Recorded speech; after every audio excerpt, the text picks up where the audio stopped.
አንዱ ይሄ ነው። ሁለተኛው ደግሞ እየታመምኩ ነው። ሰው እየታመመ መርፌ እየተወጋ ሁሌም ክኒን እየቃመ መኖር አይችልም። ውትድርና ውስጥ እንዴት ነው? ሁሌም መድሃኒት እየወሰድኩ ሁሌም መርፌ እየተወጋሁ እንዴት ነው የምኖረው? ከዚህ ስወጣ ጤነኛ ነኝ። እዚህ ስመለስ ያመኛል። አልቻልኩም። በቃ እንደገና በቃ ሸኙኝ። ይኸው እስካሁን ድረስ በመርፌና በክኒን ነው ያለሁት ብዬ ተናገርኩኝ። ሊሰሙኝ ነው? ማን ይሰማኛል? እኔ ምን ስልጣን አለኝና ነው ታዲያ እንትን የምለው? በቃ ሸኙኝ አልኩኝ። በአግባቡ ቢሸኙኝ ምን አለበት? ሁሉም እኔ ለአንድ ሰው ነው በቃ ለአንድ አላማ ነው መሆን የምችለው። ለአንድ ግለሰብ መሆን አልችልም። ለተለያየ ግለሰብ መሆን አልችልም። ለተለያየ ግለሰብ እንደ ፍላጎቱ መሆን አልችልም።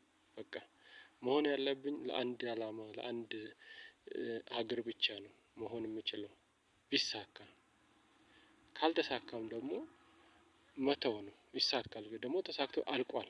ይሄ አይደለም ዛሬ ለዛሬ 100 አመት የሚሆነውን ያክል ተሳክቷል።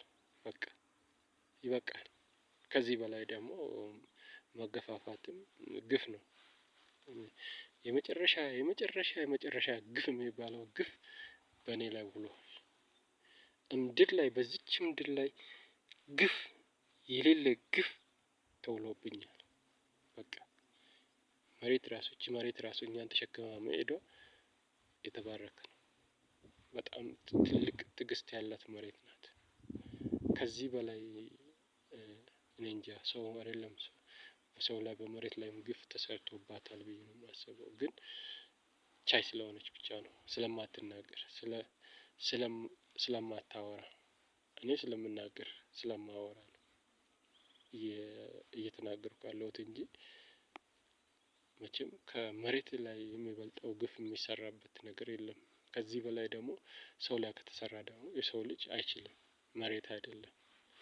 መሬት ስለማይንቀሳቀስ ስለማይናገር ህይወት ስለሌለው ብቻ ስለሆነ ነው እንጂ መሬት ራሷ ትማረራለች የኔን አይነት ስሜት ቢኖራት በቃ ህይወት ቢኖራት።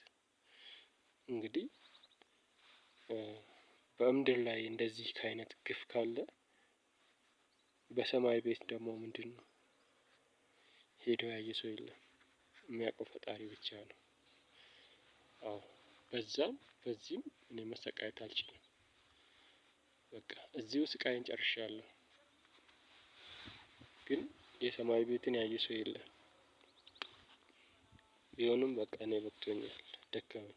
መጨረሻ ነው እያመመኝ መርፌ እየተወጋሁ ሌሊት ብርድ መመታት አለብኝ። እኔ ቆማጣ አይደለሁም ወይ ከዛሬ ቆማጣ የለብኝም። እኔ በብርድ ወይንም ሌሊት ላሊበላ አይደለሁም ሰው ቤት ላይ አልዞርም።